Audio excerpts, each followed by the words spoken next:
El tema que voy a presentar se titula Descripciones poéticas amerindias, el manifiesto de la identidad. Mi presentación pretende rendir homenaje a los substratos lingüísticos culturales amerindios. En efecto, en esta ponencia presentaré especial atención a la actualidad y analizaré algunos ejemplos que han mantenido viva la memoria histórica amerindia y han preservado su patrimonio inmaterial. En mi ponencia adopto una percepción sociocultural con el propósito de crear una fuente que conecte entre las distintas identidades hispanoamericanas, su riqueza expresiva y la manera de percibir el español como una lengua integradora para los habitantes de origen hispano que viven en los Estados Unidos, invitando a redescubrir una variedad en la unidad del lenguaje debido a los substratos lingüísticos precolombinos. En esta ponencia tenemos una visión global para que en lo posterior enfatizar en los rasgos poéticos de cada una de las lenguas y de las zonas más importantes de las culturas hispanoamericanas en los Estados Unidos, lugar donde surgen movimientos culturales establecidos por latinos de distintas nacionalidades enfocados en su promoción cultural, como tenemos escritores, poetas, artistas, gestores culturales que trabajan desde sus respectivas áreas para resaltar la belleza e importancia de una migración latina multicultural, que a pesar de que está marcada por las limitaciones sociales y económicas que han originado estereotipos sobre los latinos y su lengua, ha sabido mantener la individualidad desde lo global, debido al trabajo interno de ciudadanos que buscan fortalecer y prevalecer los sustratos culturales de las naciones amerindias. La defensa del idioma forma parte de la lucha de los derechos humanos y el derecho lingüístico, que es uno de los cambios de diversos gobiernos están desarrollando programas de educación bilingüe e intercultural, por ejemplo, de reconocimiento de las lenguas indias dentro de las leyes que preserven el patrimonio cultural territorial. Esto lo están siguiendo países como México, Bolivia, Ecuador, Perú, Paraguay, entre otros. Una acción fundamental para reconocer el origen de las distintas culturas y su riqueza. En el ámbito poético, percibimos la riqueza de estos dialectos y cómo influyen en la sensibilidad natural de las descripciones del entorno, del respeto a la propia historia y del deseo de transmitir una transformación a generaciones futuras cuya misión será la de preservar los valores insertados en las creencias religiosas, incluso mágicas, en los textos poéticos, leyendas y cuentos tradicionales. Se puede apreciar una intertextualización que fluye de lo positivo al desencantamiento del mundo exterior, en un proceso de creación racional con un carácter práctico. El desarrollo de la formación ética descodifica los conceptos ambiguos dados por el encuentro o fusión de culturas. Los diversos pueblos amerindios tienen su propia lengua, han influido en el éxito en español, en su área de distribución y a la vez en el suyo han incorporado palabras del español con las distintas lenguas autóctonas como el quechua. No puede hablarse de influencia lingüística, excepto en el campo léxico. Con respecto a las gramáticas, en las lenguas amerindias, en los estudios no solo se resaltan las semejanzas y las diferencias entre el lenguaje amerindio y español, europeos, sino que también tomamos parte del discurso en torno a la naturaleza del indio americano. Este, a su vez, fusionó su lengua con otras, como se apreciará en las descripciones gramaticales de las lenguas amerindias que analizaremos desde los diversos estudios comparados. Por ejemplo, en la época del primer encuentro de las dos culturas, la americana india y la europea, se rechazan ciertos vocablos con un tiempo en virtud a estigmatizar ciertas acciones. Las acciones de España en América incluían la educación y la evangelización de los indios. En este sentido, los evangelizadores, para subsanar las carencias gramaticales y catecismos de la lengua indígena, aprendieron ciertas descripciones gramaticales de las lenguas americanas. O sea, los españoles que vinieron aprendieron este idioma para poderse entender, para poder dialogar, cosa que favoreció su comparación con el castellano y el latín. Esto representó además en una mayor interpretación de las distintas lenguas como género un gran material que permitió al día de hoy que tengamos muchísimas investigaciones de distintas expresiones lingüísticas. Zimmerman en 1994 y Schachtjes en el 2000 dicen que dichas descripciones gramaticales están basadas en una comparación lingüística entre lo lleno, entrando de lleno en el discurso en términos de adentrarse en la propia naturaleza del indio. Precisamente algunos gramáticos recurren a las similitudes y a las desemejanzas entre el latín, el castellano y las lenguas indias, con miras a desmitificar a estas últimas y a ensalzar a sus hablantes. En México, Fernando Nava, director del Instituto de Lenguas Indígenas, en el 2006 realizó una recopilación catalogando solo en México 58 familias lingüísticas amerindias. Ante esta diversidad es importante reconocer las lenguas originarias con el objetivo de valorar la identidad amerindia. Solo así se podrá comprender su historia y su riqueza.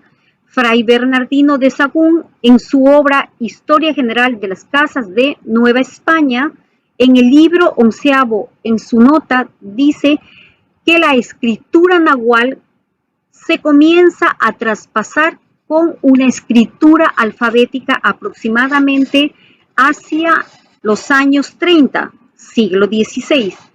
En México también hay una abundante riqueza documental de textos en esta lengua. Se demuestra la auténtica literatura indígena, su expresión de gran dramatismo y escenario de múltiples descripciones de la vida indígena.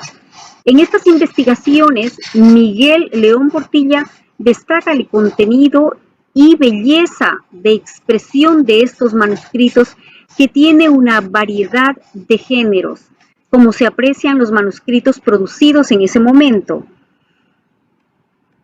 En ellos hay una riqueza de expresión prehispánica, cantos, oraciones, conjuros, adagios.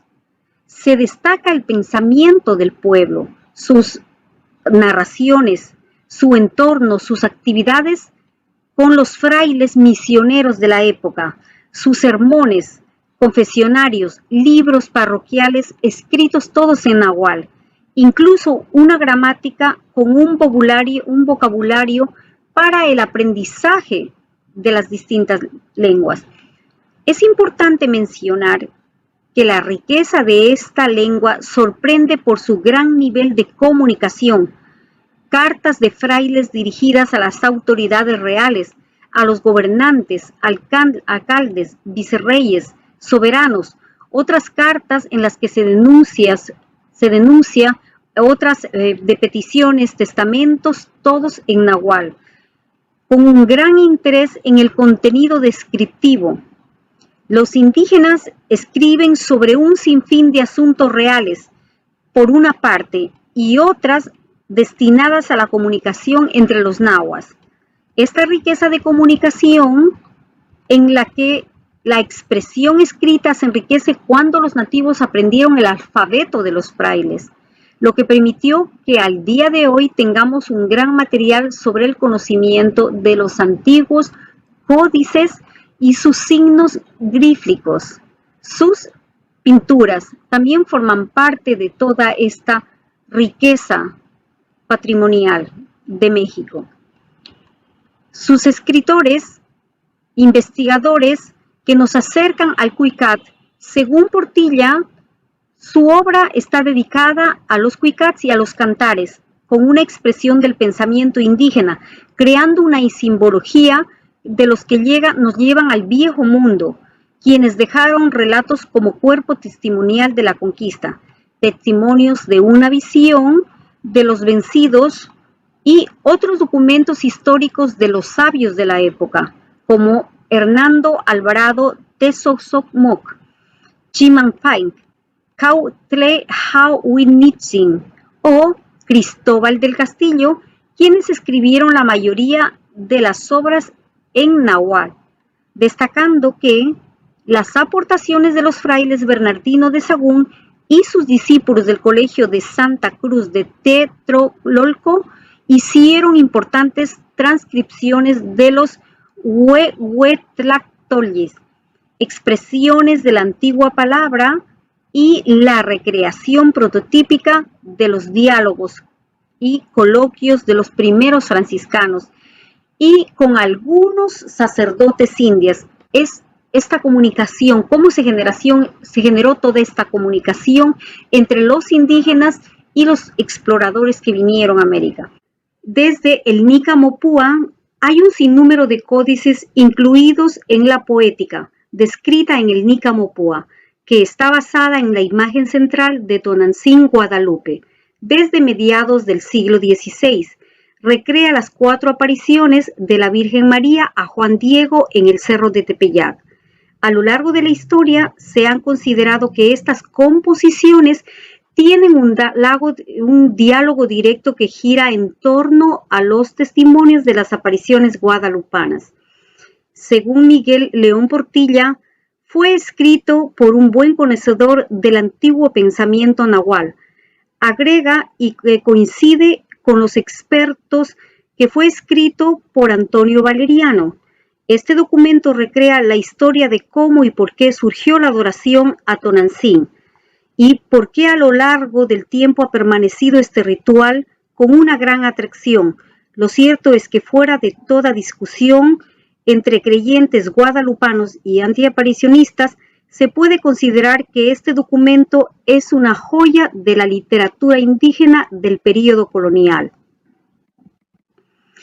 En cuanto a la poesía, para hacernos una idea de la riqueza del lenguaje en México, mencionaremos algunas de las más destacadas y partiendo de los amplios estudios realizados por Miguel León Portilla, experto conocedor y defensor de las lenguas madres de México, en especial del náhuatl, que nos presenta una estructura en la que se destacan 13 poetas mayas de la época prehispánica. Entre ellos, Chuahuatzin de Tepechangpan. En esta representación, el canto poético parte de los códices, imágenes que describen el siguiente acontecimiento que expresa el canto de la amistad traicionada, obra de mediados del siglo XV hacia 1431. El códice es de origen texcocano, conocido como un mapa Quinatzin, en el que se representan los palacios de Nezahualcóyotl, como una gran sala en la que aparece estos consejos en los glifos que nos indican sus nombres, entre los que destacan Tenconyoncin de Tepechpan. Para hacer una lectura del poema, se refleja la representación de la historia a través de 2 códices que hemos seleccionado para representar las grandes tragedias de todos los tiempos y todas las latitudes. Los cantares reviven la memoria y el sentido de su valor y la verdad humana.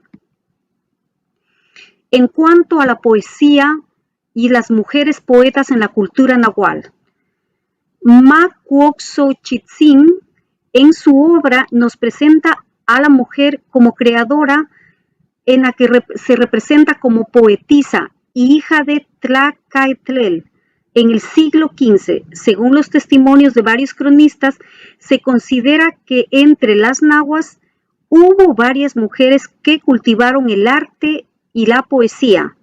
Xilixoctli describe a varias de ellas en torno a la figura del rey Nezahualpilli, aludiendo estas palabras: aquella célebre y real concubina conocida con el nombre de la señora de Tula, la cual, como dicen los cronistas de Texcoco, era tan sabia que competía con el rey y con el resto de sabios en el reino.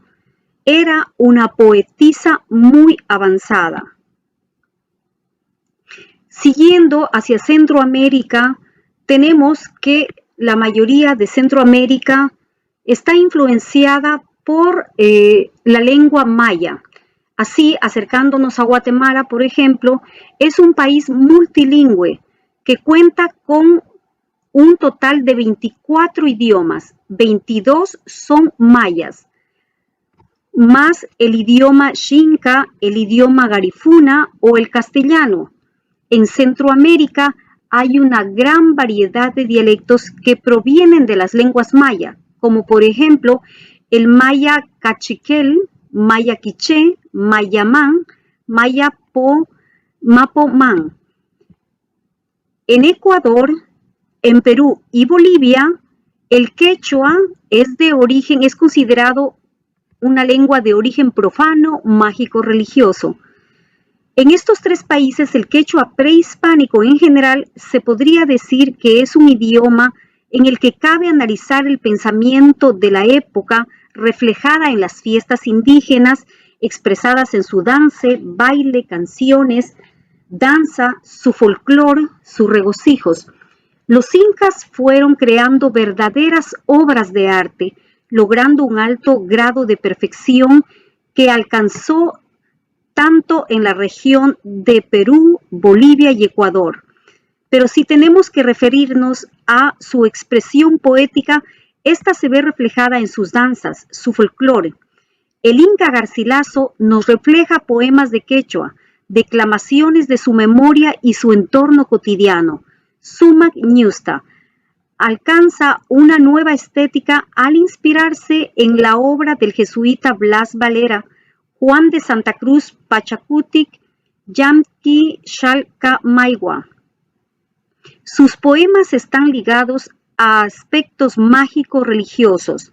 Los poetas figuran más adelante como el indio Felipe Guamampuma de Ayala, ya ofrecen más diversidad en su poesía quechua prehispánica, logrando una perfección lírica inspirados, como lo dice el investigador Harvard, en la que señala que la poesía quechua de Ayala crea en su obra dobletes semánticos, procedimientos semánticos básicos en la poesía prehispánica, que está conformada por palabras homologadas en secuencia, compuestas en dos enunciados en correspondencia.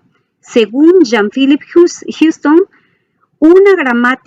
en su gramática tiene enunciados de una misma pareja con estructuras idénticas.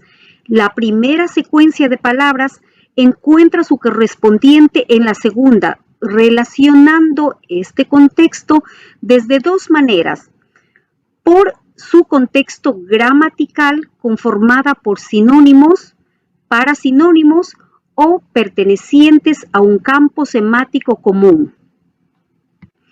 En el estudio de Félix Laime detallan los estudios que se describen.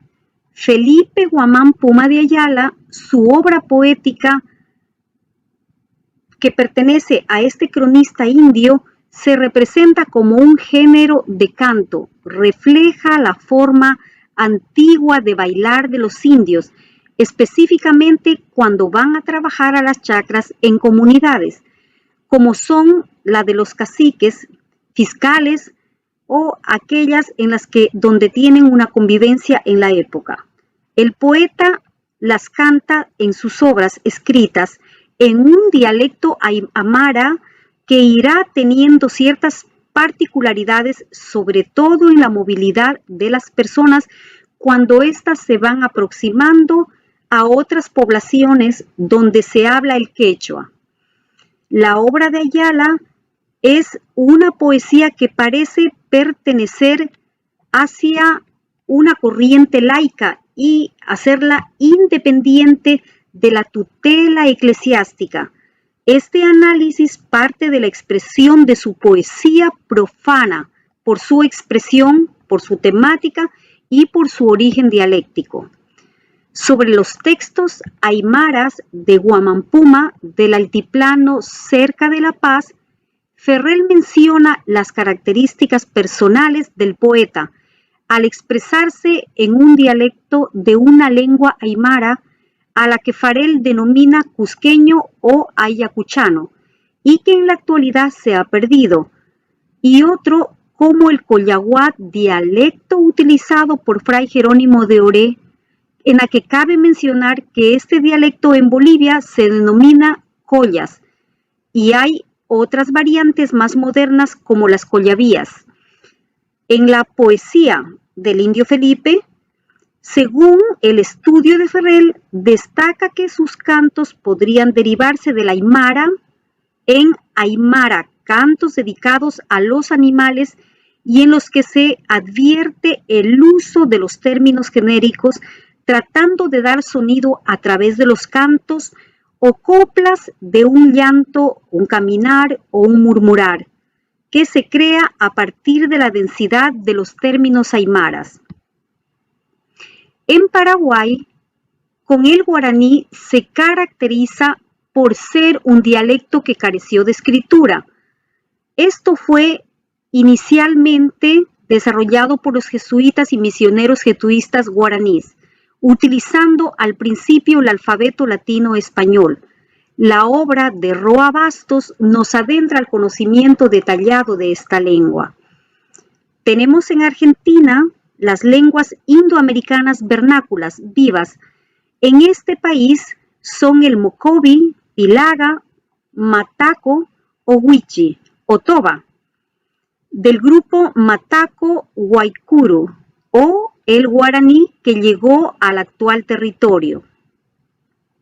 En Chile, el idioma que se habla, tenemos los araucanos, mapuches, pobladores autóctonos de la comuna chilena de Calvarino y parte del oeste de Argentina, también conocidos como mapudungun o lengua de la tierra. Según Gastón Soublé, el lenguaje mapuche y la palabra mapudungun está constituida de dos palabras.